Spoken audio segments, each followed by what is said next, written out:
Welcome everyone to the Firing the Man podcast. On today's episode, we discuss the current inventory restrictions put in place by Amazon and how to overcome this challenge. Stay tuned for how to use Amazon's BS rules to get ahead of competition. Ken, what's going on, man? David, what's up? I'm excited to be in the studio today, tipping another episode, bringing it, covering Amazon inventory restrictions. It's bullshit. It's impacting a lot of people, and we're gonna go deep today and get right to it. It is. It's a hot topic. It's any Amazon seller I've talked to in the last month has mentioned this. It seems to be something that's affecting everyone, accounts of all sizes, and it is certainly created challenges for our businesses. But the nice thing is this is impacting everyone, and it may weed out some competition. So we'll just have to get right into it and talk about what we're doing in our businesses to help overcome this, and talk about a couple strategies that we're using. So how would you say these restrictions have impacted our account? Sure. Within the last, I think, Amazon's been like testing different restrictions over the last 90 days or so, and each time it's cutting deeper and deeper into how we have historically functioned, right? It used to be we could send in as much inventory as we wanted to, and we would pay a little bit of fee on long-term storage fee or whatever, how much volume we've had in there. And since they've really started cutting in, they did ASIN restrictions, and now they're doing account-wide restrictions, and it's just really cutting into how we function. So some of the stuff that's hit our businesses is number one, stranded shipments. We've had shipments where we created shipping labels for, and then they just cancel. Like the next day we go in and it's canceled. We're like, what do you mean? You already send labels to suppliers, have them on boxes in motion, and Amazon says, nope, we're just canceling the shipment. So that's one way. Another one is you can't create new shipping plans at all. So if you're selling on Amazon, you go and look at your storage volume, and you can see on your storage volume in units in your inventory what they will allow and what they won't. And it seems like here we're June 1st. It seems like through the month of April and May, it's like fluctuating. You have X amount. You have 3,000 units under, so you can ship in 3,000. The next day you come in and you're 5,000 under, and so you have no capacity to ship in. That's not good. It's impacting a lot of sellers. Number three, no product launches. Obviously, if you can't even restock your current product catalog, there's no way you're going to be doing any product launches. It's basically stifled product launches. You just can't do them right now until this resolves. Next one, which is really huge, is it negatively impacts sales when you can't restock. So let's go back to that regional sales, right? Amazon.com has regions in the U.S. and if your products are stocked in a specific region, you're going to get showcased there because you're going to do 1 day, 2 day delivery, right? So as your inventory draws down and you sell out of certain regions, and you can't Amazon can't get that product to the customer within a day or two, you're going to lose those sales in that region. And so as your inventory draws down, you're losing sales. That's huge. Last one here, not the last high level one that's impacting us is your hero products going out of stock. So if you have a hero product and it's selling 100, 150, 200 units a day, and you're under your storage limit and you can't send any in, well, guess what's going to go out of stock first? Your hero product.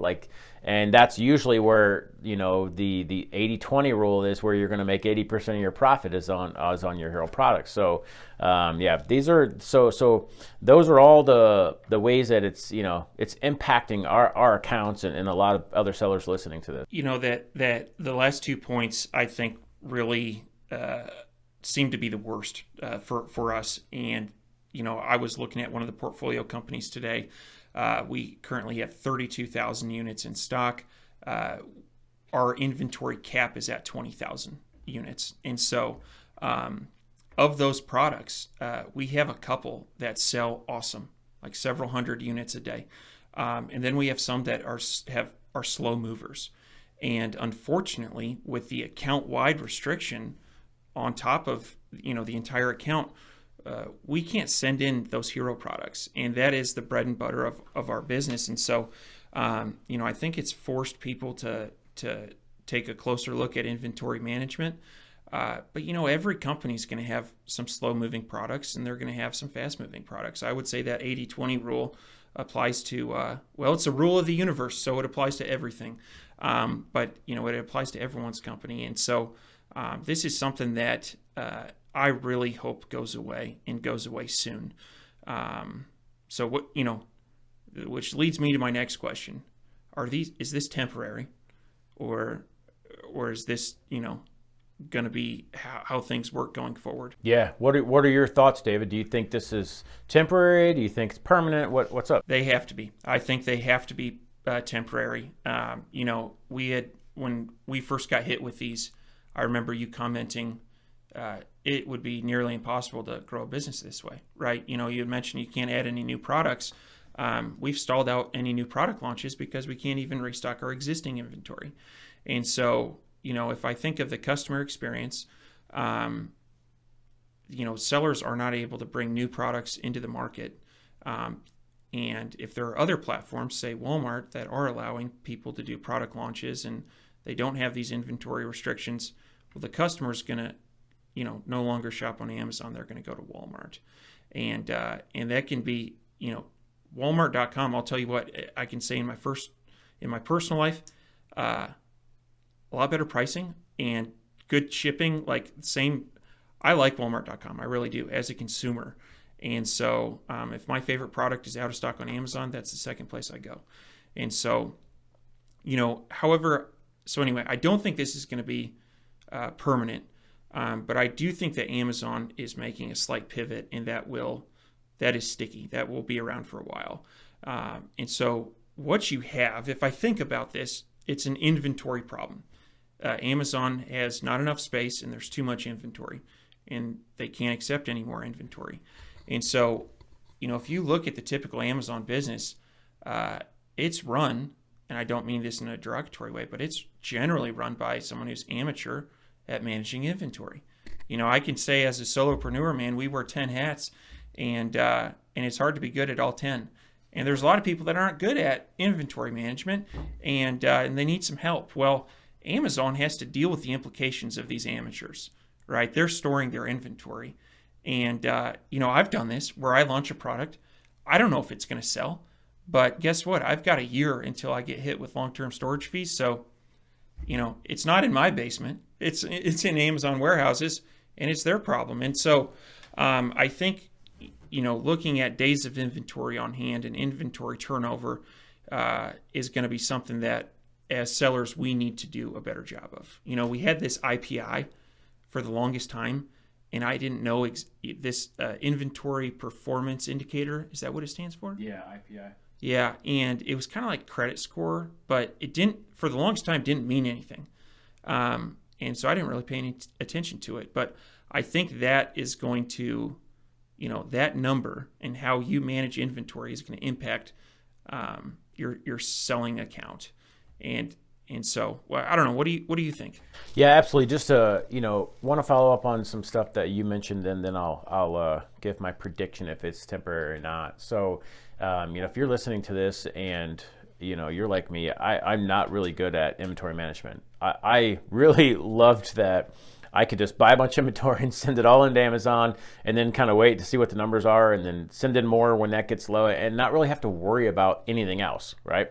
But like you mentioned earlier, Amazon is forcing their third-party sellers to go next level with their inventory. Otherwise, you're going to go out of business. You can't operate unless you get a handle on your inventory management. And so, yeah, if you're out there and you're struggling to manage inventory, you're not alone. Like David said, as a solopreneur, you wear 10 hats and you try to do everything and inventory management. So just learn and pivot and get better. That's what we're working on. So in terms of, if I think the inventory restrictions are temporary, absolutely. Amazon cannot function like that. Like their business model is not. Their business model is to have the largest catalog of products for shoppers, right? And by doing this, restricting inventory, you're stifling new product launches. So this is temporary. I can guarantee you it's temporary.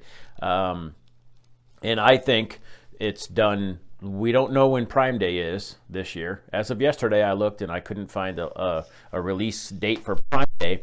So I believe that Amazon has squeezed down third-party sellers from sending in inventory so they can get a handle on their FBA warehouses. Get caught up. They've had staffing issues, COVID issues. They're expanding rapidly, and I think they're kind of having a period of pause. So it's basically blocking as many incoming shipments as possible, getting these warehouses functioning optimally, and so they can deliver on Prime Day at the expense of third-party sellers, right? Like this is negatively impacting third-party sellers' businesses, and it's positively impacting Amazon because when the dust settles, if Amazon gets their warehouses functioning optimally at the cost of not accepting incoming shipments and then delivers on Prime Day, it's going to make them look good, right? But it's going to stifle third-party sellers' revenue. It's going to decrease it because we're not going to maximize Prime Day, can't get any inventory in, and But those are my thoughts. Amazon is doing this. I believe personally that Amazon is doing this so they can deliver on Prime Day, and it's kind of like a catch up from the past 6 months of 12 months of e-commerce penetration just skyrocketing. So I do think that this will go away. Don't know how long, 2 weeks, 4 weeks, 6 weeks. I think it'll go away. But also I do think that, like you mentioned earlier, that you think Amazon is pivoting a little bit. I do agree with that. I think and I don't know all the math behind it, but they're expanding. They're putting a ton of money into building new warehouses, new infrastructure. But I think e-commerce penetration has outscaled that. Like they can't keep up. And so one way to kind of level set everything is to push down third-party seller, right? Like don't accept any more inventory. So those are just kind of my thoughts and my guesses. Absolutely. And putting myself in the shoes of Amazon, and let's just use an example of one pallet position. All right, so picture a pallet of goods in a warehouse that has 100 products, okay? If that inventory turns once a year, that means Amazon's going to generate 100 FBA fees for that. Now, imagine if that inventory were to turn 12 times a year. Right now, they're gonna generate 1,200 FBA fees, and so it is in their best interest to have the highest volume products in their warehouses and really, discourage people from putting slow-moving products in their warehouses because, it's a fast-moving product is a higher ROI for them. And so I get it. I really do get it. And if I managed an entire Amazon warehouse, I would probably get really frustrated with amateur inventory managers who just send in a container and cross their fingers. And listen, I've been that guy. Mm-hmm. I mean, I've said on product launches, you don't have anything else to go off of. So you just kind of take a best guess and you move on. And sometimes it works and sometimes it doesn't. But it's the Amazon warehouse that has to deal with that. So anyway, that's I think we are both in agreement that these restrictions are temporary. Now, Ken, we've put in some daily, weekly, and monthly tasks to help us overcome this challenge. Can you dive into what those have been? Yeah, absolutely. And before we get into that, one thing that I'd like to highlight is that we just went over, David and I just went over all of the the bullshit restrictions and the challenges that we're facing. And now we're going to talk about the solution, because anytime, like if you just complain about something or always talk about, oh, this isn't, this challenge or whatever, I don't want to hear that. If you're going to say, hey, I have this issue, and then I'm going to say, okay, what's the solution, right? Like, because there's always a solution to the challenge. And so now we're going to talk about some of our solutions that we're working on to kind of overcome this challenge, right? So number one, check inventory daily. So, David and his team in the portfolio companies, they're kind of modifying everything, checking inventory daily. Can we get a shipment in? What does it look like? And just being on top of it. I think that's crucial, especially, you can't just let it sit for idle for a while. You got to be on top of it and look for any changes. Amazon is constantly changing. E-commerce constantly changes. So check your inventory daily, and then, be reactive. Like, with someone else pulling the levers on control, you can't really be proactive. You don't know what the levers are, but you can be reactive, and you can do it daily. If you're checking your inventory daily, send in daily shipments, possibly. If you notice one day, like you mentioned earlier, with 32,000 units in stock, and our max quantity it would be 20,000. Well, you could have checked the next day, and it could be at 35,000. So then we could squeeze in 3,000 units that day. And then the next day, Amazon might take it way back down, right? But if you're checking daily, you could squeeze in some units.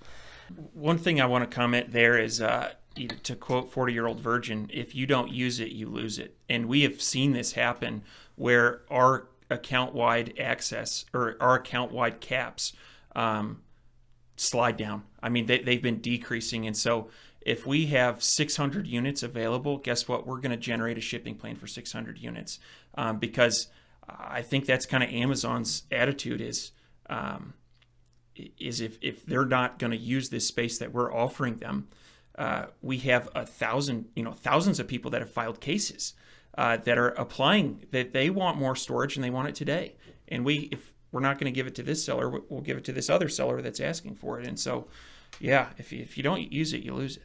Yeah, absolutely. Very good. Next one on the list, run reports and find slow-moving products.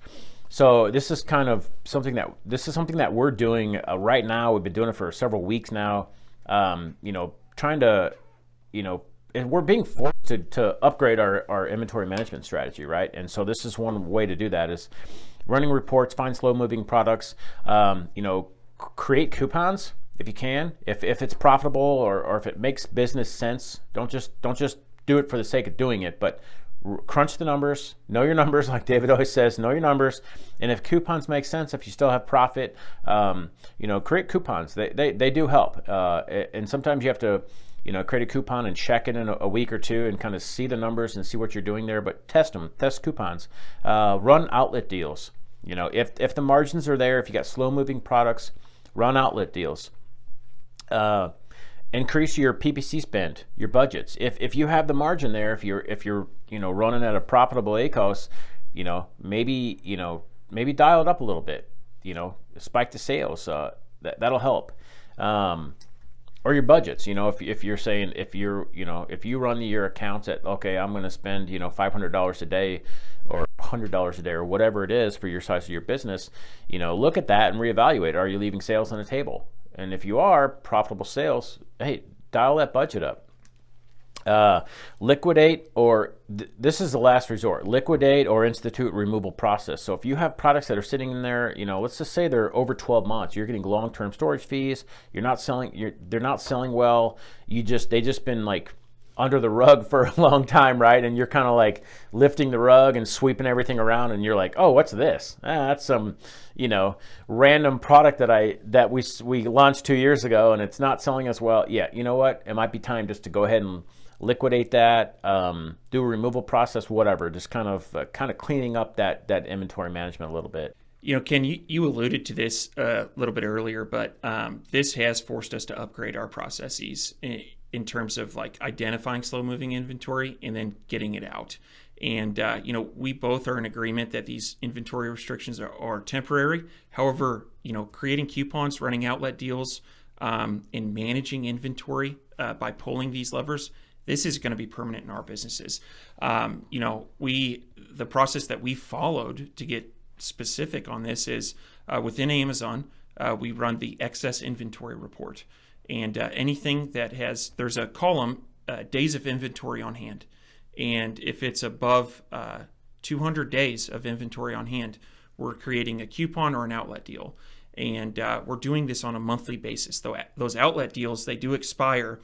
But this is just good practice. You take a ABC department store. There's a reason that in April, you can buy a really nice winter coat for 50% off.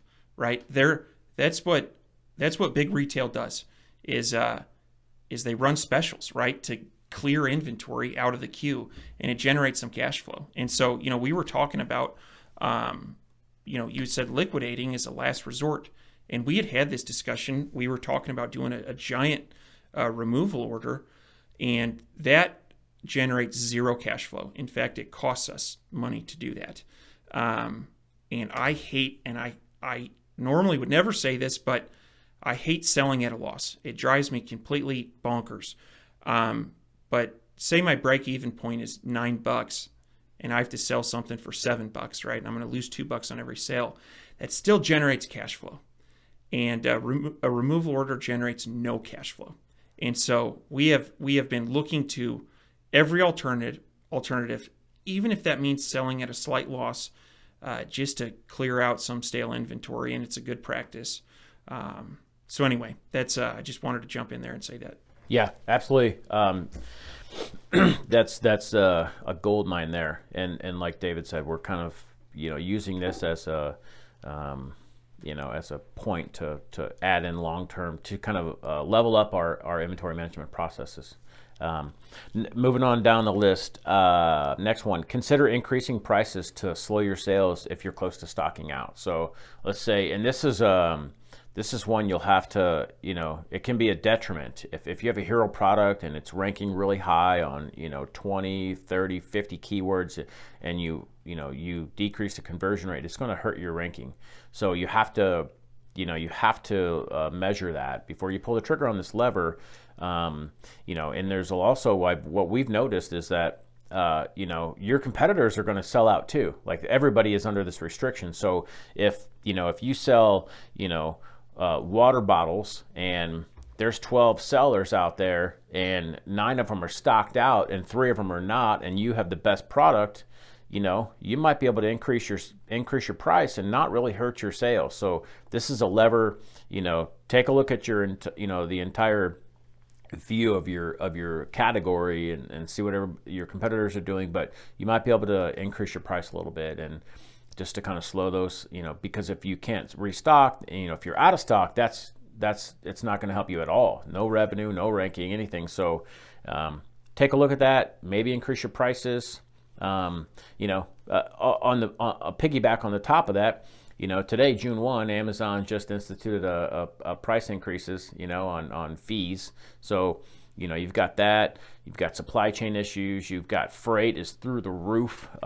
So it might be a good time to reevaluate your overall pricing strategy anyway, to kind of keep up with your profit margins. Everybody is eating away at your profit margins, Amazon, freight, forwarder, and so you have to react at some point. You have to increase pricing or your business, you'll go out of business, you won't be relevant. So next one, and this one I think is probably the top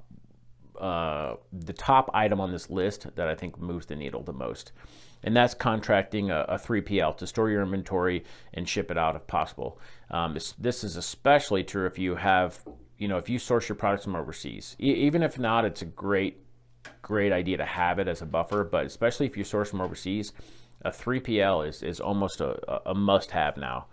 And what we're using the 3PLs for kind of in the portfolio companies is we're keeping 30 days of inventory in the US as a buffer stock. And so, if you're sourcing from China, it's usually a 90-day lead time, 30 days in production, 60 days from, A to Z. And, so you can't really manage inventory effectively with a 90-day lead time. So if you keep 30 days of buffer stock in a 3PL, you have that. You can kind of send in those daily shipments and kind of use that as a buffer. That's really huge. The other one, you can enable a FBM. If your FBA listings go out of stock, you should have FBM listings created for all of your listings, and then you can just switch over to FBM. Your sales are not going to be as much as FBA listing, but they're going to be it's going to be something. And if you have inventory, let's say Amazon, like you mentioned earlier, David. Hey, we have 35,000 units, and our limit is 20,000. We can't ship any more in. We're stuck. So, but if you have a 3PL, or maybe you're still pushing products out of your garage, click on that FBM listing, get those sales, ship it out. At least you're getting some sales. So that's kind of the last item on the list. Yeah, one thing I want to comment on the 3PL is, and this is a term that I think is somewhat generic and can be interpreted in a couple different ways. So, like take a company like Deliverr or ShipBob, they are doing they will ship an individual unit to your customer, and that's a nice backup for FBA. And a lot of them have 2-day shipping, and so it's a very suitable alternative to FBA. One other type of 3PL, and I'm not even sure if you'd call it a 3PL, is warehousing, to where we ship them a container. They hold that container and ship in a pallet or two at a time to Amazon. And that's been something. We have a warehouse out in California that we're using, and our rationale behind that is, yes, we're incurring additional storage fees. However, when we place an order in China, usually it's somewhere around 80 to 90 days before it's checked in to Amazon warehouses. And I like having that inventory on U.S. soil, because whenever these restrictions are lifted, well, now we're only 2 weeks out, right? Or 1 week out, depending on how efficient Amazon is getting your products through FC transfer. But that's something that we haven't stopped ordering, and that's we're kind of rolling the dice, honestly. We just placed an order this week, and I don't know. We didn't generate shipping labels because we couldn't, but I don't know when that order is ready to ship, if we're going to ship it to our warehouse in California or into Amazon.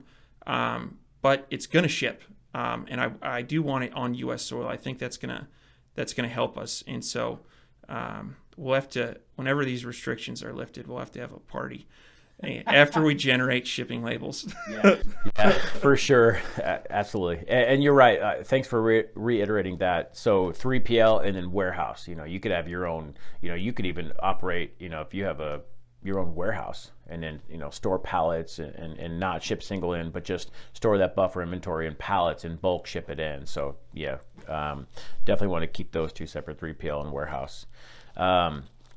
So David, so how have we used this to kind of level up a little bit? Can you explain that to the audience? Yeah, absolutely. So as we discussed a little bit earlier, we have taken a really hard look at our inventory management process. Up until now, the focus has been staying in stock, and what we've realized is, what happens if you're too in stock, right? What happens if you have too many products? And so, the coupon deals, the outlet deals, increasing PPC spend, that is now part of our inventory management process. And I'd say it's very holistic, right? We want to be in stock, but not too much in stock.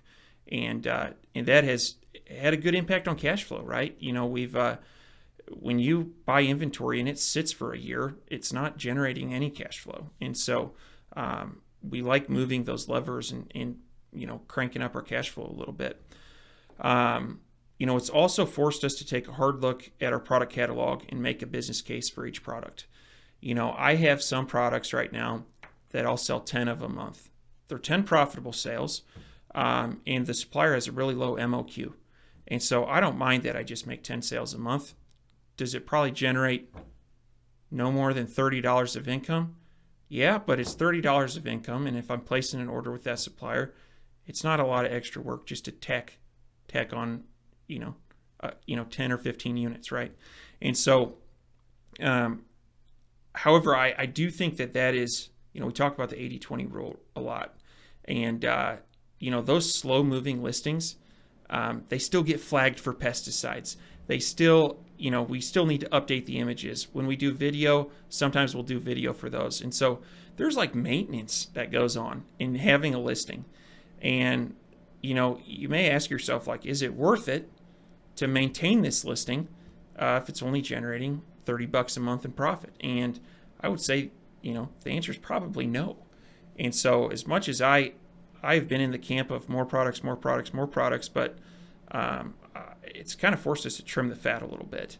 And that's not necessarily a bad thing. And so we're focusing on the 20% that generate 80% of the profits. And, another thing that we've been doing is reaching out to other sellers and seeing what they're doing to manage this. And, this is to the audience, and this is, I could not be more sincere when I say this, go to firingtheman.com. On the right-hand side, we have a select voicemail. And if you share a pro tip or an idea that we haven't mentioned in this episode, and it helps Ken and I navigate these waters, we will buy you a steak dinner or whatever you want. I mean, this is something that, and we'll share it with the audience, right? We can navigate through this together. But we really, a lot of these pro tips, the warehousing, for instance, we were talking to an Amazon seller, and that's where we got that idea, and it makes sense. And, so far so good. And so, I don't know. Anything that I left out here? No, you covered everything. One last thing I want to go over. It's what I like to see this as an opportunity, right? And so this kind of inventory restriction is kind of squashing us down a little bit, and we're like, okay, what can we do here? And I'm like, we're talking about, hey, let's use this as a reason to go after more marketplaces. Like if Amazon is squeezing us down, hey, where else can we go? Where else can we expand? Use this as a reason to go after more marketplaces, increase your diversity. Like Walmart, for example. Walmart's really kicking into gear. They just opened up to all international sellers. It's going to be more competitive. But, hey, there's no, if you can get into the WFS, there's no restrictions right now. So, use this, challenge yourself. Hey, look out. Where else can I add diversity to my business, new marketplaces, things like that. So use it as a positive.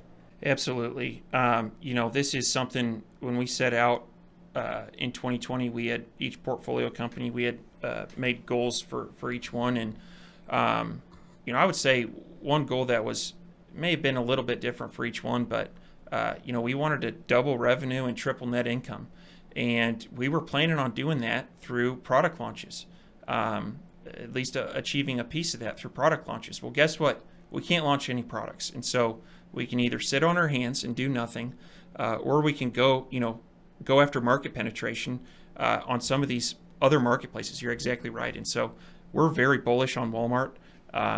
If you haven't, and I would tell our listeners, if you haven't bought anything off Walmart.com, just do it. Just put yourself in the shoes of the consumer and go buy some household item. It's slick. It's a good user experience. I would say it is as good as Amazon. I don't think it's better than Amazon, but if Amazon continues to put the squeeze on sellers, guess where all new product launches are going to go? Walmart, or these other marketplaces. And guess where all the customers are going to go? Walmart or these other marketplaces. And so, don't stop just because business is hard, and this is just one challenge. There will be different challenges in a couple months, and we'll just have to navigate through those as well. So David, do you want to wrap it up with last bit of advice? Yeah, I would say just stay the course, fight through these tough times. This is harder. It is harder to operate on Amazon this year than it was last year. However, I do believe that this is going to weed out some sellers, and by staying the path, it's going to lead to a more rewarding outcome. And so just stay the course and fight through these tough times. These inventory restrictions will be lifted, and in a couple months we'll look back and laugh at all the hair that fell off the top of my head and how many gray hairs I got from this. But I don't know. Anything else you want to mention? Yeah, absolutely. And the same thing with the it'll put more gray hairs in my beard. But yeah, if you have questions, you're listening to this, reach out to us, support@firingtheman.com. Hit us up with questions. We always reply. David, did you cover the challenge on earlier? Yeah, just to reiterate it. If you have a pro tip on how to navigate this that we didn't mention in the podcast, go to firingtheman.com, send us a voicemail. On the right-hand side of the screen, there's a really easy tool. Just hit send voicemail. And if it's something that Ken and I, if it will help us navigate through these waters more efficiently, guess what? We're going to buy you a steak dinner. And hell, if you come to Missouri, we'll do it in person. Anyway, and we'll share that with the audience on future episodes. but I think we can get through this together, and a rising tide will lift all ships. So send that voicemail. Thanks everyone for tuning in, and we'll see you next week.